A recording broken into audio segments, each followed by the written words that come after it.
Bonjour les développeurs, je suis Oussem Delaye, un développeur Xamarin Aswad.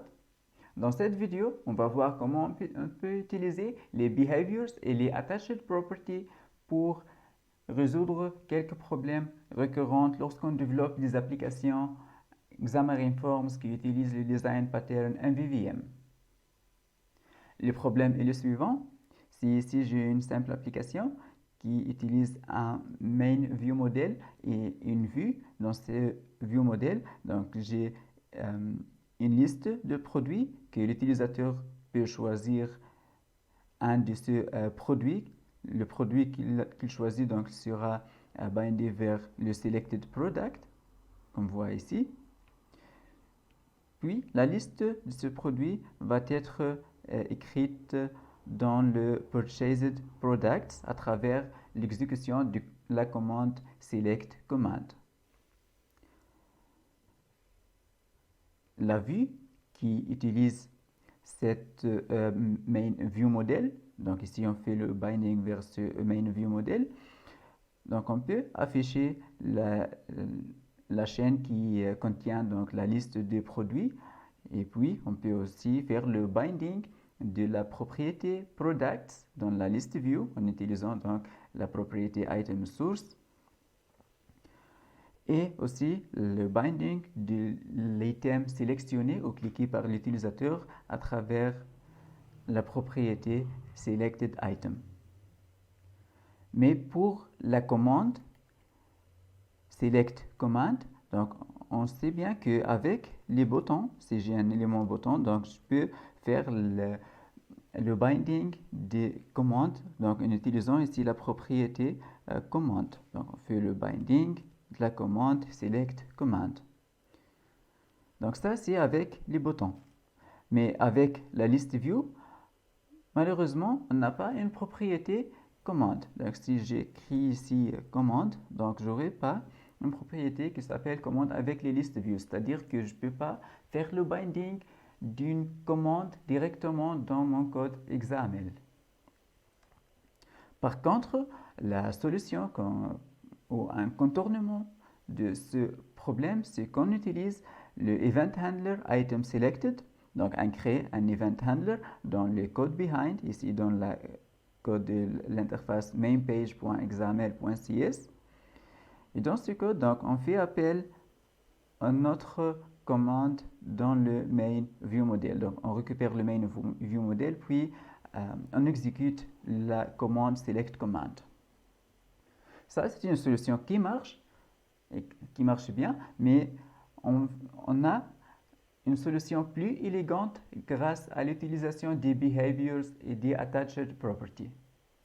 Donc, on va voir qu'avec les behaviors et les attached properties, on n'aura plus besoin de ce code behind pour accéder à la commande. Donc, on peut commenter ce code et au lieu ici d'utiliser le item selected, on va créer une commande qui va utiliser directement la commande select command sans plus donc passer par le item selected dans le code behind.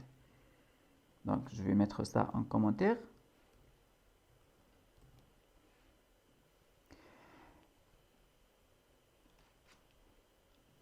Et ici, donc, je vais utiliser les behaviors avec les list view. La syntaxe est la suivante. Donc, je déclare mon list view, point behaviors. On voit ici qu'on peut définir une liste de behaviors. Donc, on va commencer par créer notre premier behavior. Donc, je vais en mon code, ou mon projet PCL, et j'ajoute une nouvelle classe que j'appelle item tapped to command behavior. C'est une classe publique qui hérite de behavior de view, ou plutôt de list view, parce que ici, on veut consommer notre behavior dans une list view. Donc, ça hérite du behavior de list view. Le behavior doit donc déclarer ou faire le override de deux méthodes en attached to et aussi la méthode en detaching to. Override undetached ou undetaching from. Donc, undetached to va être exécuté à chaque fois qu'on attache un behavior à un contrôle. Ici, on attache le behavior à notre list view. Si la list view ne s'affiche plus dans l'interface, donc la méthode ici undetaching from va être exécutée. Ce qu'on va faire dans onAttached to, c'est qu'on va faire l'inscription à l'événement item selected. Pour le faire, je vais utiliser ici la liste view qui s'appelle ici bindable. Bon, je peux la renommer pour dire liste view, ça va être plus lisible. List view. Rename et list view. Donc, on va s'inscrire à l'événement item selected de la list view.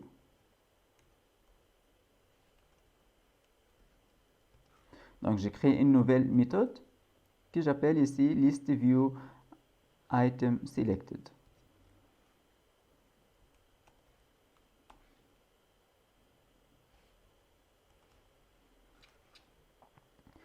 Dans la méthode onDetaching from, donc je fais la désinscription de ces méthodes.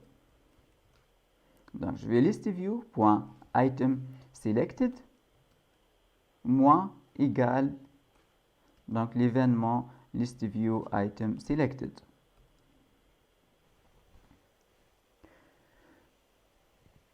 Dans listView item selected, donc on veut bien à partir de ce code, exécuter la commande select command.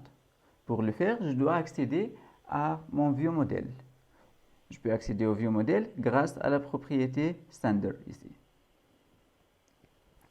Donc la propriété sender, c'est de type object, mais réellement, ça, c'est le list view provenant de mon interface graphique. Donc je peux faire ici list view égale sender. Je peux donc convertir sender vers une list view. Cette list view,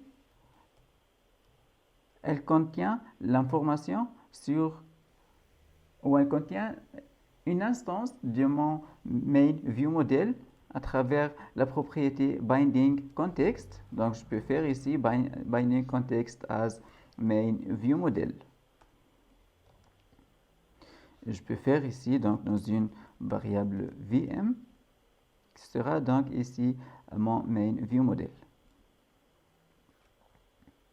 En accédant le viewModel, donc je peux accéder à la méthode select command .execute pour exécuter la commande.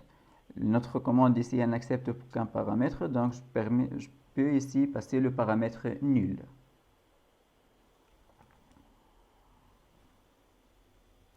Donc, de cette façon, je peux accéder à mon commande donc, à travers ici le item selected event.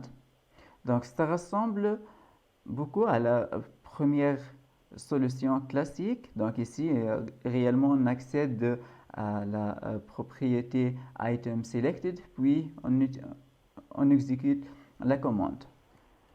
Mais avec cette approche, donc, on fait externaliser le selected command du code behind. Donc, c'est-à-dire, à chaque endroit où on veut exécuter le select command, on peut utiliser le item selected command behavior. Ça évite donc de passer à chaque fois par le code behind de l'interface. Donc, au lieu d'écrire à chaque fois cette méthode, dans chaque code behind où on veut utiliser le select command, pour une fois, donc, on peut réutiliser cette classe avec chaque list view qui utilise le select command. L'étape suivante sera ici donc d'ajouter le behavior qu'on a créé. Le behavior que j'ai créé ici, donc, c'est dans le namespace Xamarin Forms Behavior qui est ici déclaré comme mon local XMLNS ou mon local namespace. Donc, je peux ici utiliser local et vous verrez que je peux immédiatement accéder à mon behavior que j'ai créé.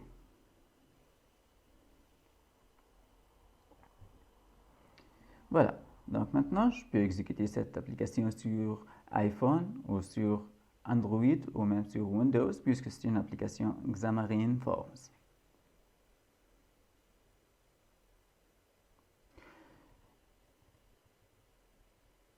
Je vais ici vers le ViewModel et mettre un breakpoint devant le command select command pour s'assurer qu'il va être exécuté lorsque je choisis un item de la liste view.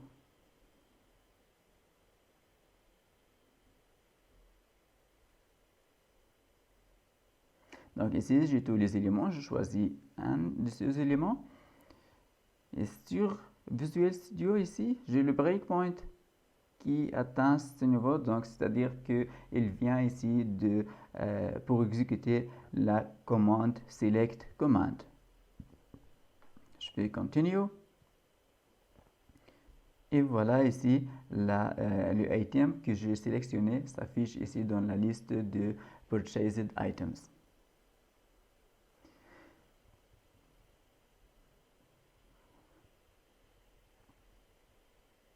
Passons maintenant au deuxième niveau pour donc mieux réutiliser cette commande. Donc ici dans cet event, je dois accéder à mon main view model, je dois accéder à la commande select command. Donc là, je suis couplé ou je dépends du main view model, mais si je veux réutiliser ce behavior avec un autre view model qui s'appelle par exemple home view model, et même si ou encore si j'ai une autre commande qui s'appelle purchase command par exemple. Donc là, ce code ou tout ce behavior ne va pas être réutilisé. Je dois créer un autre behavior qui accède à l'autre view model et qui exécute l'autre commande. Pour qu'on puisse le réutiliser avec n'importe quel view model et n'importe quelle commande, on va ici utiliser les bindable properties. Jusqu'à maintenant, on a juste utilisé les behavior. Donc, on va utiliser le bindable property pour résoudre ce deuxième problème. Pour cela, je vais commenter ce code. Je vais déclarer une bindable property. Pour cela, je vais utiliser des codes snippets que j'ai préparés. CTRL-KX. J'ajoute mon code snippets bindable property. Et j'ajoute les using ou les namespaces qui sont ici Xamarin Forms et Windows.input. Le bindable property, donc c'est une propriété de type bindable property, là où on spécifie ces paramètres qui sont premièrement le property name, ici on l'a appelé command, et ça sera donc le nom de la propriété que je veux déclarer dans mon fichier XAML. La deuxième propriété c'est le return type, et ça c'est le type de la propriété qu'on va binder dans notre propriété command. Ici, c'est du type iCommand. Le troisième paramètre sera le declaring type et ça doit être donc le type de notre classe ici qui est ici donc item selected to command behavior. Le command property vient avec une propriété command là où on va faire donc le get et les setter de cette commande.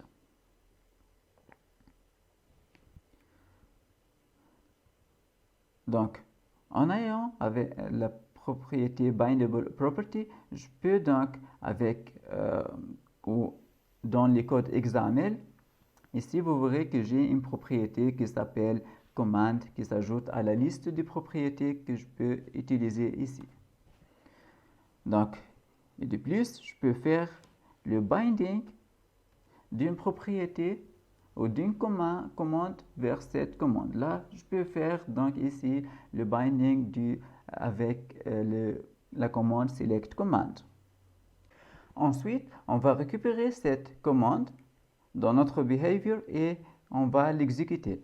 Et c'est dans la méthode ici, donc list view item selected.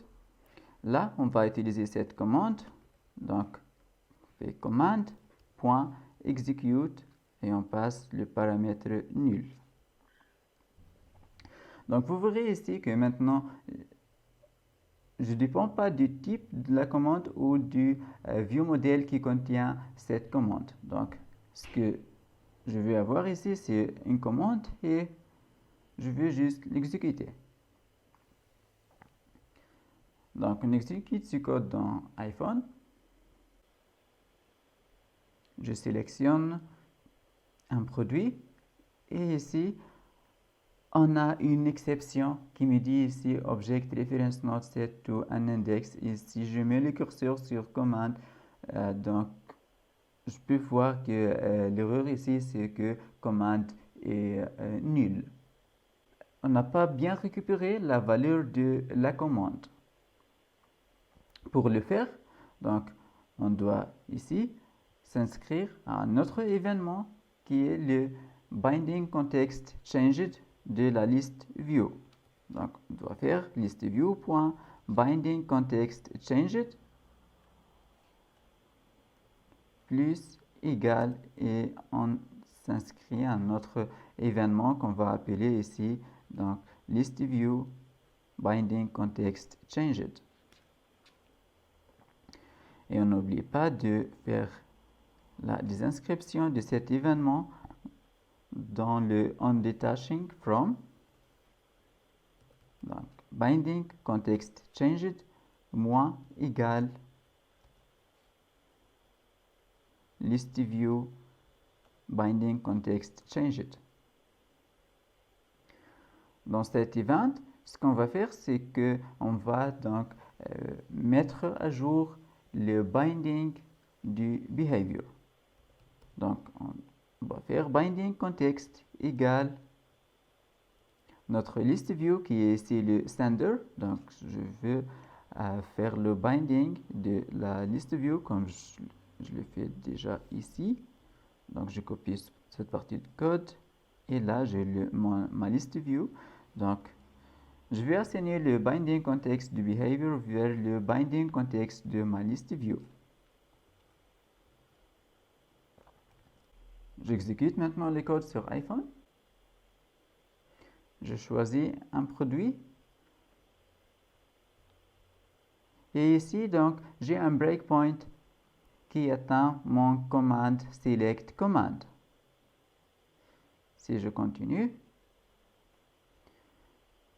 donc maintenant, je peux ajouter n'importe quel produit que je clique sur pour être ajouté à la liste des produits achetés.